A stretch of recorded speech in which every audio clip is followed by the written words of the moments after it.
versiyasidan foydalanishingiz mumkin bo'ladi. Faqat bir oyga beradi. Bir oyga sizlar nima qilasizlar? 25 kun ishlatib, podpiskani atmay qilasizlar. Lekin plastik kartani olish uchun bankka borasizlar, bankdan ochib beradi sizlarga. Kimda bo'lsa muammo yo'q. Agar kimda bo'lmasa, borib ochishlari mumkin bo'ladi. Ya'ni hozir skidka bo'lgani uchun juda ham foydali. Aynan biz hozir Instagramda ko'rayotgan multfilm, animatsiyalar chiqadi.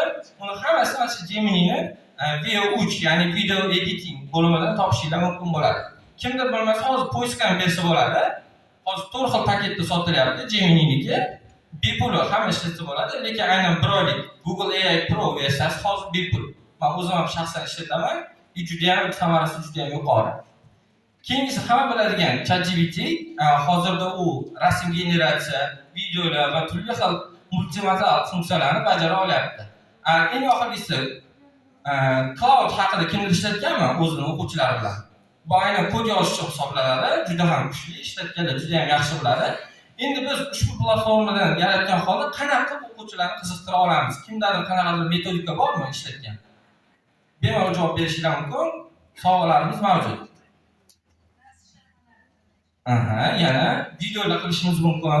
Shu kabi qiziqarli loyihalarni bajarish mumkin. Endi men shaxsan nimani qilgan bo'lardim? Hozir aynan Gemini'ni men sizga aytgan bepul versiyasida, ya'ni $20 versiyasida sayt yaratish mumkin bo'ladi o'quvchilar. Ya'ni tasavvur qilasizmi, sizning o'quvchingiz birgina prompt orqali o'sha sayt yaratdi. Sayt yaratib, uning natijasini ko'ra olish mumkin bo'ladi. O'quvchi shu darajada qiziqadiki, o'zini IT sohasiga kirishiga birinchi qadam hisoblanadi. Shu sababli keyingi haftada masalan o'qishimiz boshlanadigan bo'lsa, ushbu ilovani ularga ko'rsatib bersak, juda ham qiziq bo'ladi.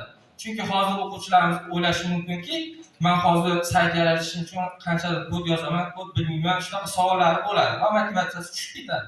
Lekin aynan birgina sayt yaratib bersangiz, ular sizga oddiy sayt ham yaratib natijasini ko'rsatib bera oladi. Ya'ni o'quvchimizning ilk qadami ushbu sun'iy intellekt orqali daromadga chiqishlari mumkin bo'ladi. Endi menga bitta narsa kerak. Hamma va'da beradi, bugun shu ishni qiladi. Qo'llarimizni ko'taramiz. O'quvchilarimizni chunki biz qilmasak, informatika o'qituvchilari boshqa biologiya o'qituvchisi qilmaydi, to'g'rimi?